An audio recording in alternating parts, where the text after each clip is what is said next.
품격 있는 인생 수업에 오신 것을 환영합니다. 형님, 그건 다 형님을 위해서 하는 말이에요. 어느 날 아주 가까운 사람이 이렇게 말했습니다. 말투는 부드러웠고 표정도 나쁘지 않았습니다. 순간엔 고개를 끄덕였지만 집에 돌아오는 길 내내 마음이 이상하게 무거웠습니다. 왜인지 모르겠지만 그 말이 계속 머릿속에서 맴돌았기 때문입니다. 나이 들수록 이런 경험 한 번쯤 있으셨을 겁니다. 누군가와 대화를 나눴을 뿐인데 기운이 빠지고 괜히 내가 잘못한 사람처럼 느껴지는 순간 말입니다. 그래서 스스로에게 묻게 됩니다. 내가 예민해진 걸까? 아니면 괜히 마음을 쓰는 걸까? 그런데 이건 예민함의 문제가 아닙니다. 사람을 힘들게 하는 건 사건이나 행동이 아니라 그 사람이 반복해서 쓰는 말입니다. 겉으로는 좋은 말처럼 들리지만 듣는 쪽의 마음을 서서히 무너뜨리는 말들이 있습니다. 문제는 이런 말들이 처음엔 잘 보이지 않는다는 데 있습니다. 같은 상황에서도 말이 다른 사람들이 있습니다. 어떤 사람은 조심스럽게 자신의 의견을 전하고 선택은 당신에게 남겨둡니다. 반면 어떤 사람은 다 너를 위해서라는 말로 시작해 어느새 당신의 감정과 판단을 대신하려 합니다. 결과는 분명합니다. 전자는 대화를 하고 나면 마음이 편해지고 후자는 만날수록 마음이 줄어듭니다. 이 차이를 만들어내는 건 성격도 친밀함도 아닙니다. 오직 특정한 말의 패턴입니다. 이 패턴을 알게 되면 사람을 보는 기준이 완전히 달라집니다. 그리고 더 이상 괜히 마음 다칠 일도 줄어듭니다. 혹시 지금까지 이런 말을 들으면서도 그래도 내가 참아야지, 괜히 관계 깨면 안 되지 하고 넘겨오셨다면 오늘 이야기는 그 생각을 내려놓게 해줄 겁니다. 이제는 모든 관계를 붙잡아야 할 나이가 아닙니다. 나를 지키는 선택을 해도 되는 시점입니다. 그래서 오늘은 이런 말이 나오면 연을 정리해야 하는 신호에 대해 이야기해 보겠습니다. 그리고 동시에 인생 후반부에 오히려 꼭 붙잡아야 할 말은 무엇인지도 함께 짚어보겠습니다. 이 기준만 기억하셔도 사람 때문에 마음 쓰는 일은 훨씬 줄어들 겁니다. 품격 있는 인생 수업 채널을 구독해 두시면 어디에서도 쉽게 들을 수 없는 삶의 지혜를 평생 받아보실 수 있습니다. 구독과 좋아요를 눌러주세요. 동네에서 오래 알고 지낸 분이 있었습니다. 만날 때마다 형님을 위해서 하는 말이에요로 대화를 시작했습니다. 처음엔 고마웠습니다. 연륜 있는 사람이 챙겨주는 말처럼 들렸기 때문입니다. 그런데 시간이 지나자 만남이 끝날 때마다 마음이 편치 않았습니다. 집에 돌아오는 길에 괜히 기분이 가라앉고 오늘도 또 내가 부족한 사람처럼 느껴졌습니다. 말은 따뜻했는데 결과는 늘 같았습니다. 마음이 줄어드는 느낌이었습니다. 이런 사람 주변에 꼭 한 명쯤 있습니다. 조언을 가장한 말이 많고 대화 끝에는 항상 당신이 고개를 끄덕이게 만듭니다. 내가 틀렸나 보다라는 생각이 자연스럽게 들도록 말합니다. 겉으로는 배려처럼 보이지만 이상하게 만날수록 자존감이 깎이는 사람입니다. 사람의 뇌는 반복되는 메시지에 약합니다. 같은 말이 여러 번 쌓이면 사실 여부와 상관없이 진실처럼 받아들이게 됩니다. 너를 위해서라는 말이 반복되면 내 판단보다 상대의 판단이 더 옳다고 느끼기 시작합니다. 이때부터 문제는 시작됩니다. 내 감각이 아니라 상대의 말이 기준이 되기 때문입니다. 너를 위해서 말하는데 이게 맞아라고 선을 그어버립니다. 이 차이를 알아차리는 순간 대화의 주도권을 다시 가져올 수 있습니다. 조언을 들을 때는 내용보다 말의 구조를 먼저 보셔야 합니다.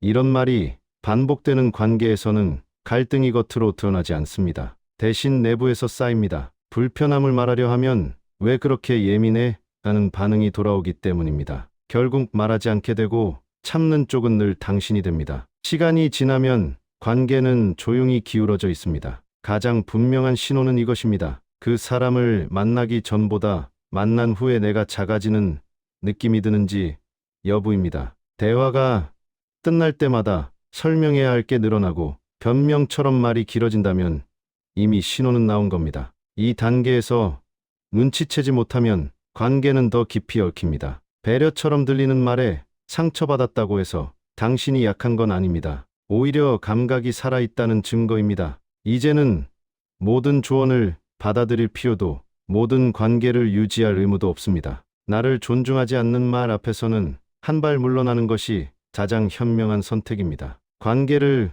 끊는 게 목적이 아니라 내 마음을 지키는 것이 기준이 되어야 합니다. 내가 말 좀 세게 했어도 결국 너 생각해서 그런 거잖아. 이 말 들어본 적 있으실 겁니다. 다툼이 끝날 무렵에 꼭 등장하는 말입니다. 사과처럼 들리지만 사과는 아니고 설명처럼 보이지만 책임은 없습니다. 이 말을 듣는 순간 대화의 방향은 묘하게 바뀝니다. 상대의 말투는 가라앉고 대신 당신 마음이 바빠집니다. 그래도 저 사람이 나를 생각해서 한 말이니까 하고요.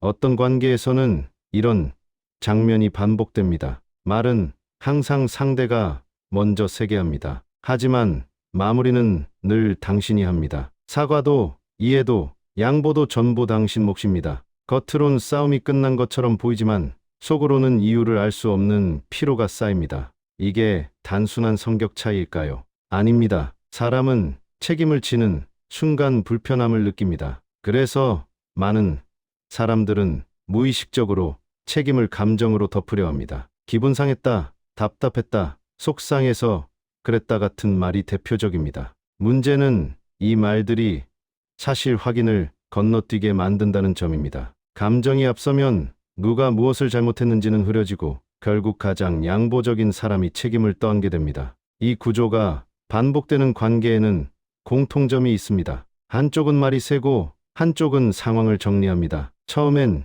균형처럼 보이지만 시간이 갈수록 역할이 고정됩니다. 상대는 감정을 던지고 당신은 수습하는 사람이 됩니다. 이때 갈등은 해결되지 않습니다. 미뤄질 뿐입니다. 그래서 같은 문제가 형태만 바꿔 계속 반복됩니다. 조기 신호는 분명합니다. 다툼이 끝났는데도 마음이 가볍지 않다면 그건 해결이 아니라 전가입니다. 또 하나의 신호는 대화가 끝난 뒤 혼자서 말을 되짚어보는 시간이 늘어나는 것입니다. 내가 너무 심했나? 내가 이해해줘야 했나라는 생각이 자주 든다면 이미 책임의 무게가 한쪽으로 기울어졌다는 뜻입니다. 그래도 내가 어른이잖아. 가까우니까 이런 말도 하는 거지. 같은 말투는 상대의 도덕성과 관계성을 동시에 건드립니다. 이 말은 논리보다 죄책감을 자극합니다. 그래서 반박하기 어렵습니다. 말한 사람은 책임에서 빠져나오고 들은 사람만 마음의 계산을 하게 됩니다.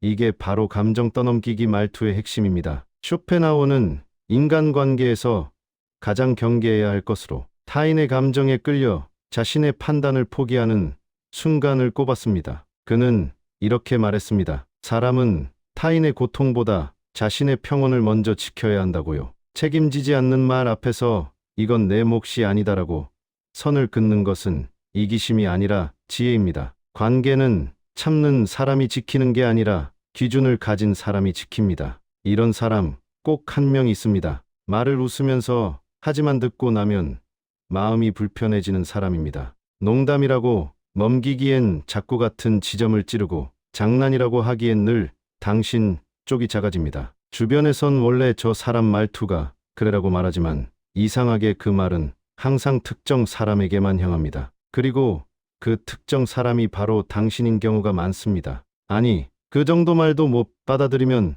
사회생활 어떻게 해? 에이, 농담 좀 한 거 가지고 왜 그래? 이 말들이 오간 뒤 대화는 끝났는데 마음은 남습니다. 웃고 넘기려고 했지만 집에 와서 곱씹게 됩니다. 내가 정말 예민한 건지 아니면 뭔가 잘못된 건지 헷갈리기 시작합니다. 존중 없는 농담이 문제가 되는 이유는 단순합니다. 농담에는 언제나 힘의 방향이 숨어 있기 때문입니다. 웃는 사람과 웃지 못하는 사람이 정해져 있다면 그건 더 이상 농담이 아닙니다. 이런 관계에서는 갈등이 겉으로 드러나지 않습니다. 대신 괜히 기분 상한 사람이 하나 생기고 그 사람이 침묵하면서 균형이 유지됩니다. 갈등이 해결된 게 아니라 눌려있는 상태입니다. 조기 신호는 분명합니다. 웃고 넘긴 뒤에도 그 말이 계속 떠오른다면 이미 선은 넘어간 겁니다. 또 하나의 신호는 대화에서 점점 말을 아끼게 되는 자신을 발견하는 순간입니다.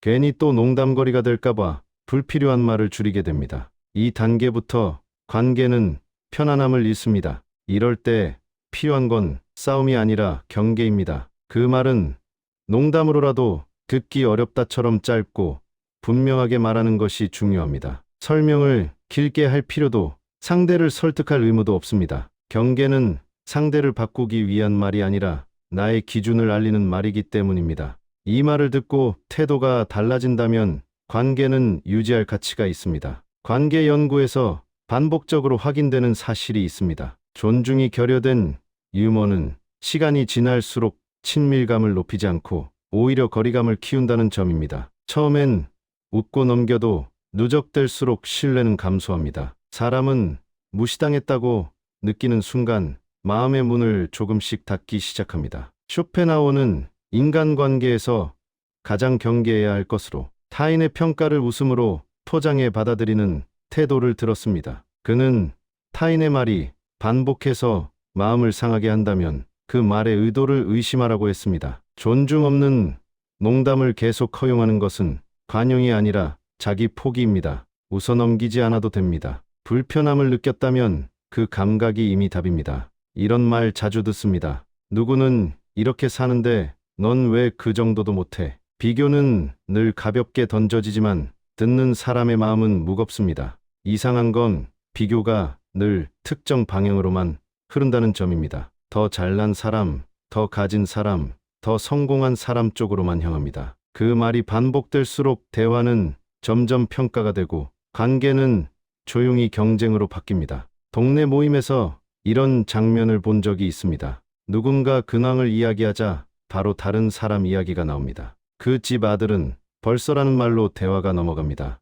웃으면서 듣고 있었지만 집에 돌아오는 길에 마음이 불편했습니다. 누가 잘못한 것도 아닌데 괜히 내가 뒤처진 사람처럼 느껴졌기 때문입니다. 비교는 이렇게 아무 말 아닌 척 시작됩니다. 비교하는 말이 관계를 망치는 이유는 간단합니다. 비교가 들어오는 순간 관계의 기준이 우리에서 순위로 바뀌기 때문입니다. 사람은 평가받는 관계에서 편안해질 수 없습니다. 그래서 비교가 많은 관계일수록 대화는 조심스러워지고 솔직함은 사라집니다. 갈등은 커지지 않는 대신 친밀감이 빠르게 줄어듭니다. 인간관계 연구에서도 비교는 대표적인 스트레스 요인으로 꼽힙니다. 특히 가까운 관계에서의 비교는 자존감을 직접적으로 건드립니다. 타인과의 비교가 잦을수록 만족도는 낮아지고 관계 지속 의지는 감소하는 경향이 반복해서 확인됩니다. 비교는 동기부여가 아니라 거리감을 만드는 장치에 가깝습니다. 비교가 시작될 때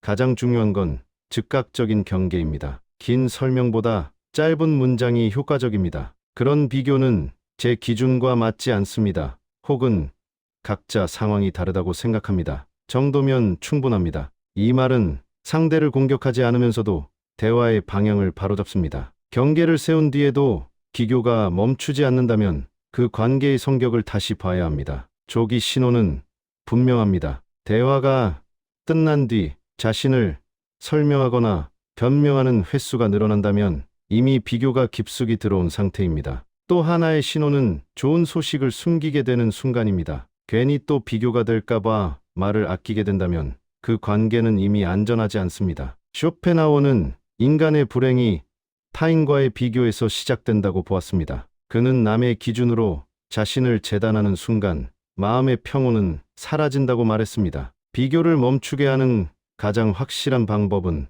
더 잘하려 애쓰는 게 아니라 비교 자체를 허용하지 않는 것입니다. 인생 후반부에는 순위를 올리는 사람이 아니라 마음을 지키는 사람이 이깁니다. 이상하게 만날 때마다 한숨부터 쉬는 사람이 있습니다. 만나기 전엔 괜찮다가도 헤어지고 나면 마음이 무겁습니다. 이야기를 들어보면 늘 비슷합니다. 일이 잘 안 풀렸고 사람이 문제였고 세상은 각박하다는 말들입니다. 처음엔 공감해주고 싶었습니다. 힘들어 보였기 때문입니다. 그런데 시간이 지날수록 그 사람을 만나는 날은 유독 기운이 빨리 빠진다는 걸 느끼게 됩니다. 그러다 문득 이런 생각이 듭니다. 왜 이 사람 얘기를 들으면 내가 대신 지치는 걸까? 집에 와서도 대화가 머릿속을 떠나지 않습니다. 괜히 하루 기분이 가라앉고 아무 일도 안 했는데 피곤합니다. 웃픈 건 그 사람보다 내가 더 힘들어하고 있다는 사실을 뒤늦게 깨닫는 순간입니다. 사람의 감정은 전염됩니다.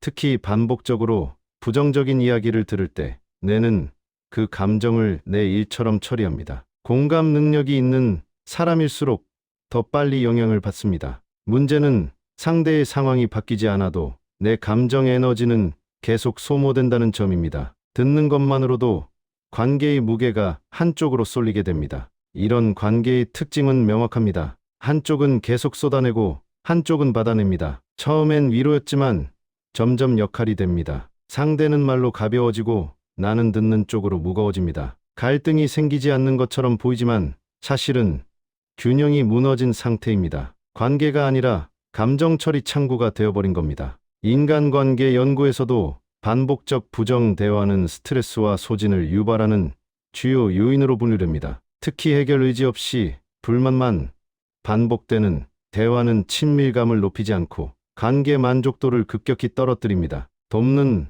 마음과 감정 소모는 다릅니다. 연구는 이 둘을 분명히 구분합니다. 쇼펜하우어는 인간의 고통이 타인의 불행을 과도하게 끌어안는 데서 시작된다고 보았습니다. 그는 연민이 지혜를 잃는 순간 사람은 자기 삶을 소진한다고 말했습니다. 누군가의 불평을 끝없이 받아주는 것이 선함이 되는 건 아닙니다. 그것은 때로 자기 방치에 가깝습니다. 누군가를 외면해서 관계가 끝나는 게 아닙니다. 스스로를 지치게 하면 끝까지 관계를 유지할 필요가 없다는 걸 깨닫는 순간 마음이 회복됩니다. 그동안 충분히 들어줬고 충분히 애썼습니다. 그 선택은 차가움이 아니라 나를 지키는 성숙함입니다. 이 말이 듣기 불편할 수도 있는데요. 그래도 말씀드릴게요.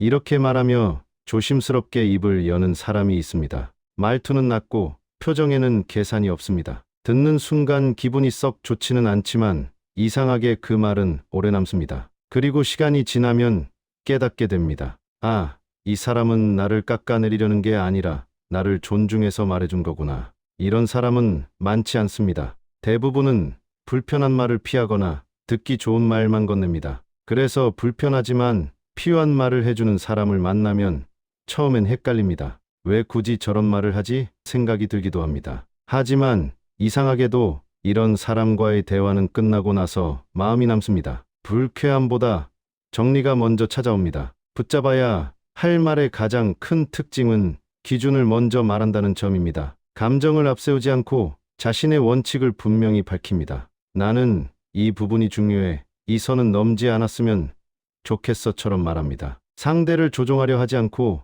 판단도 강요하지 않습니다. 대신 자신의 기준을 드러내고 선택은 당신에게 남겨둡니다. 이 말투는 관계를 흔들지 않고 오히려 안정시킵니다. 사람은 공격받고 있다고 느끼는 순간 방어부터 합니다. 반대로 존중받고 있다고 느끼면 정보를 받아들입니다. 불편한 진실을 말해도 관계가 깨지지 않는 이유는 여기에 있습니다. 말의 내용이 아니라 말의 태도가 내 경보를 끄기 때문입니다. 그래서 이런 말은 처음엔 아프지만 곧 이해로 이어집니다. 연구에서도 비슷한 결과가 나옵니다. 직접적인 비난보다 기준을 먼저 밝히는 말투가 상대의 수용도를 높인다는 결과입니다. 너는 왜 항상 그래보다 나는 이 상황이 힘들다는 표현이 관계 만족도를 높입니다. 붙잡아야 할 말은 상대를 고치려는 말이 아니라 나를 설명하는 말입니다. 쇼펜하우어는 진짜 관계를 가려내는 기준으로 기분을 맞춰주는 사람이 아니라 성장을 방해하지 않는 사람을 말했습니다. 그는 듣기 좋은 말보다 나를 스스로 보게 만드는 말이 더 가치 있다고 보았습니다. 불편하지만 필요한 말을 해주는 사람은 당신을 머무르게 하려는 사람이 아니라 스스로 서게 하려는 사람입니다. 불편한 말을 해주는 사람을 곁에 둔다는 건 나 자신을 존중한다는 뜻입니다. 나를 낮추지 않으면서도 솔직해질 수 있는 관계는 흔치 않습니다. 그런 말을 해주는 사람이 있다면 그건 비난이 아니라 신뢰입니다. 인생 후반부에는 기분을 맞춰주는 사람보다 나를 바로 세워주는 사람을 붙잡아야 합니다. 그 선택은 관계를 지키는 동시에 나를 지키는 선택입니다. 이런 말하는 사람은 묘하게 다릅니다. 조언을 하면서도 결론을 대신 내려주지 않습니다. 판단을 강요하지 않고 방향만 비춰줍니다. 그래서 대화를 마치고 나면 마음이 가벼워집니다. 그래, 선택은 내가 하면 되지라는 생각이 남기 때문입니다. 이런 사람과 이야기하면 이상하게 스스로를 변명하지 않게 됩니다. 붙잡아야 할 사람은 정답을 주는 사람이 아니라 선택권을 남겨주는 사람입니다. 건강한 관계에서 나오는 말은 구조가 다릅니다. 나는 이렇게 생각해. 이건 내 기준이야처럼 자신의 위치를 먼저 밝힙니다. 상대를 설득하려 들지 않고 바꾸려 하지도 않습니다. 대신 선을 분명히 합니다. 이런 말은 듣는 사람에게 부담을 주지 않습니다. 오히려 존중받고 있다는 느낌을 줍니다. 그래서 관계가 흔들리지 않습니다. 연구에서도 선택권을 남겨주는 말투는 신뢰를 높이는 것으로 나타납니다. 강혜영 조언보다 기준 제시형 표현이 상대의 수용도를 높입니다. 이게 맞아가 아니라 나는 이렇게 해왔어라는 말이 관계를 오래갑니다. 붙잡아야 할 말은 상대를 움직이게 만드는 말이 아니라 상대를 편안하게 만드는 말입니다. 갈등이 잦은 관계를 보면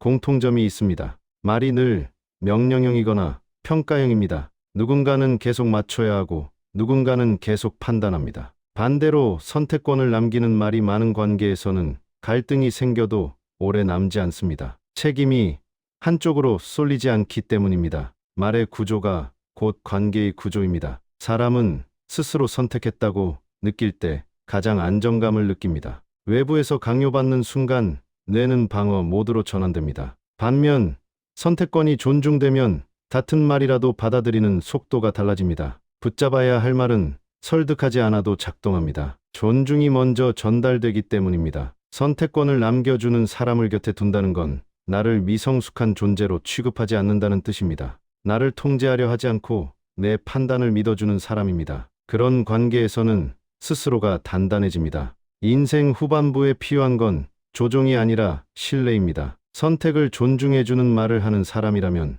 그 사람은 충분히 붙잡을 가치가 있습니다. 몸이 안 좋아 병원에 다녀온 날이었습니다. 큰일은 아니었지만 마음이 조금 가라앉아 있던 날이었죠. 여러 사람에게 그 이야기를 했지만 반응은 제각각이었습니다. 어떤 이는 바로 해결책부터 말했고 어떤 이는 자신의 경험을 길게 늘어놓았습니다. 그런데 유독 한 사람의 말만 오래 남았습니다. 많이 놀랐겠네요. 오늘은 그냥 쉬세요. 그 말 한마디에 마음이 풀렸습니다. 조언도 비교도 없었는데 이상하게 숨이 쉬어졌습니다. 지금은 답 안 해도 돼요. 일단 마음부터 챙기세요. 이 말을 들었을 때 눈앞이 잠깐 흐려졌습니다. 그동안 얼마나 많은 관계에서 바로 설명하고 바로 판단받고 바로 정리해야 했는지 떠올랐기 때문입니다. 내 편이 되어주는 말은 이렇게 조용히 들어옵니다. 사람의 뇌는 위기 상황에서 안전 신호를 먼저 찾습니다. 해결책보다 먼저 필요한 건 안정입니다. 누군가가 내 감정을 먼저 인정해주면 뇌는 방어를 멈추고 회복 모드로 전환됩니다. 그래서 위로의 말은 길 필요가 없습니다. 그럴 수 있다는 한 문장이 충분한 이유입니다. 내 편이라는 신호가 전달되기 때문입니다. 많은 관계에서 갈등이 깊어지는 이유는 해결책이 없어서가 아닙니다. 감정이 처리되지 않은 채 판단부터 오가기 때문입니다. 내가 잘못한 건 이거야. 다음엔 이렇게 해라는 말은 상황을 정리하는 듯 보이지만 마음은 남깁니다. 반대로 내 편이 되어주는 말은 갈등을 키우지 않습니다. 감정을 먼저 정리해주기 때문입니다. 내 편이 되어주는 말의 기술은 단순합니다. 판단을 유보합니다. 조언을 늦춥니다. 대신 감정을 먼저 확인합니다. 지금 많이 힘들겠어요. 그 상황이면 누구나 흔들릴 수 있어요. 같은 말입니다. 이 말들은 문제를 덮지 않습니다. 문제를 다룰 수 있는 상태를 만들어줍니다. 그래서 관계가 오래갑니다. 관계 연구에서도 위기 상황에서 감정 지지, 언어를 먼저 사용하는 경우 신뢰와 친밀도가 유의미하게 높아진다는 결과가 반복해서 나옵니다. 해결책 중심 대화보다 감정 공감 중심 대화가 관계 회복에 더 효과적이라는 겁니다. 내 편이 되어주는 말은 이로를 넘어서 관계를 회복시키는 장치입니다. 쇼펜하우어는 인간이 가장 고통스러울 때를 혼자 이해받지 못한다고 느낄 때라고 보았습니다. 그래서 그는 타인의 고통 앞에서 가장 먼저 필요한 태도로 연민을 말했습니다. 누군가가 내 편이 되어주는 말 한마디를 건넸다면 그건 우연이 아닙니다. 그런 사람은 흔치 않습니다. 인생 후반부에는 문제를 잘 푸는 사람보다 내 마음을 먼저 들어주는 사람을 곁에 두십시오.